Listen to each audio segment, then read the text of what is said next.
2026 Indian premier league IPL സീസണിൽ May 6 ഹൈദരാബാദിലെ Rajeev Gandhi international cricket സ്റ്റേഡിയത്തിൽ നടന്ന 49ാം മത്സരം സൺറൈസേഴ്സ് ഹൈദരാബാദും SRH പഞ്ചാബ് കിങ്സും PBKS തമ്മിലുള്ളൊരു നിർണായക പോരാട്ടമായിരുന്നു.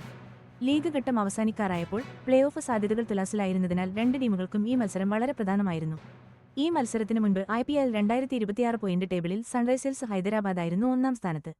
11 കളികളിൽ നിന്ന് 7 ജയവും 4 തോൽവിയുമായി അവർക്ക് 14 പോയിന്റുണ്ടായിരുന്നു.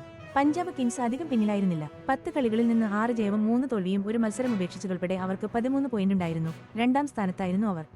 ഈ രണ്ട് ടീമുകളുടെയും ചരിത്രം പരിശോധിച്ചാൽ കൂടുതലും SRHനാണ് മുൻതൂക്കം. ഇതുവരെ കളിച്ച 25 IPL മത്സരങ്ങളിൽ 17 എണ്ണത്തിലും SRH ജയിച്ചപ്പോൾ പഞ്ചാബ് കിങ്സിന് 8 വിജയങ്ങൾ മാത്രമാണ് നേടാനായത്. ഈ സീസണിൽ ഇരു ടീമുകളും പിന്തുടരുന്ന ആക്രമണോത്സുക ബാറ്റിംഗ് ശൈലി കണക്കിലെടുത്ത് ഇത് വലിയ സ്കോറുകൾ പിറക്കാൻ സാധ്യതയുള്ള മത്സരമായിട്ടാണ് എല്ലാവരും പ്രതീക്ഷിച്ചത്. ഓസ്ട്രേലിയൻ ഇന്റർനാഷണലായ പാറ്റ് കമ്മിൻസ് നായകനായ കരുത്തുറ്റ ടീമുമായിട്ടാണ് സൺറൈസേഴ്സ് ഹൈദരാബാദ് സ്വന്തം തട്ടകത്തിൽ മത്സരത്തിനിറങ്ങിയത്. വെടിക്കെട്ട് ഓപ്പണറായ ട്രാവിസ് ഹെഡ്, തകർപ്പൻ wicket keeper batsman Heinrich Klaasen എന്നിവരായിരുന്നു SRHന്റെ പ്രധാന വിദേശ താരങ്ങളിൽ മുന്നിട്ട് നിന്നവർ. നിതീഷ് കുമാർ റെഡ്ഡി, ഹർഷ ദുബെ എന്നിവർക്കൊപ്പം 2026 സീസണിനായി 13 കോടി രൂപയ്ക്ക് SRH ടീമിലെത്തിച്ച ലിയാം ലിവിങ്സ്റ്റോണും ടീമിലുണ്ടായിരുന്നു.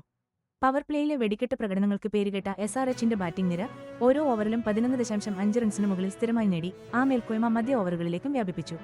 ഇത്തരം ബാറ്റിംഗിന് അനുകൂലമായ പിച്ചുകളിൽ ബൌളർമാർ നേരിടുന്ന വെല്ലുവിളികളെക്കുറിച്ച് കോച്ച് ഡാനിയൽ വെട്ടോറി നേരത്തെ ആശങ്ക പ്രകടിപ്പിച്ചിരുന്നു.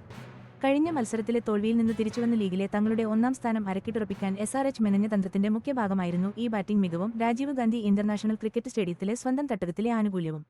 ശ്രേയസ് അയ്യരുടെ ക്യാപ്റ്റൻസിയിലുള്ള പഞ്ചാബ് കിങ്സ് കഴിഞ്ഞ കുറച്ച് കളികളിൽ ബൌളിംഗ് അത്ര പോരായിരുന്നു എന്ന വിമർശനങ്ങൾക്കിടയിലും അവരുടെ പ്ലേ ഓഫ് സ്ഥാനം നിലനിർത്താൻ ലക്ഷ്യമിട്ടാണ് ഹൈദരാബാദിലെത്തിയത്.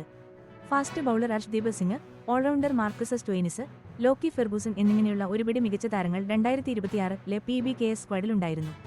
സൺറൈസേഴ്സിനെ പോലെ ആക്രമിച്ചു കളിക്കുന്ന ബാറ്റിംഗ് സ്റ്റൈലുള്ള പഞ്ചാബ് കിങ്സ് ഈ IPL സീസണിൽ പവർ പ്ലേയിൽ റൺസ് വാരിക്കൂട്ടുന്ന ടീമുകളിലൊന്നാണ്. ശ്രേയസ് അയ്യർ, മാർക്കസ് സ്റ്റോയിനിസ്, ശശാങ്ക് സിംഗ് പോലുള്ള പവർ ഹിറ്റർമാർ ടീമിലുള്ളതുകൊണ്ട് ഒരു ഹൈ സ്കോറിംഗ് മത്സരം ഉറപ്പായിരുന്നു. ഇന്നലെ നടന്ന ഈ കളിയിലെ ഫലം 2026 IPL പ്ലേ ഓഫിലേക്കുള്ള ഇഞ്ചോടിഞ്ച് പോരാട്ടത്തിൽ ഇരു ടീമുകൾക്കും നിർണായകമായിരുന്നു. 49ാം മത്സരത്തിന്റെ കൃത്യമായ സ്കോർ കാർഡ് ലഭ്യമല്ലെങ്കിലും ടൂർണമെന്റ് സ്റ്റാൻഡിംഗ്സിൽ ഇതുണ്ടാക്കുന്ന മാറ്റങ്ങളും ആവേശവും കളിക്ക് വലിയ പ്രാധാന്യം നൽകുന്നുണ്ടായിരുന്നു.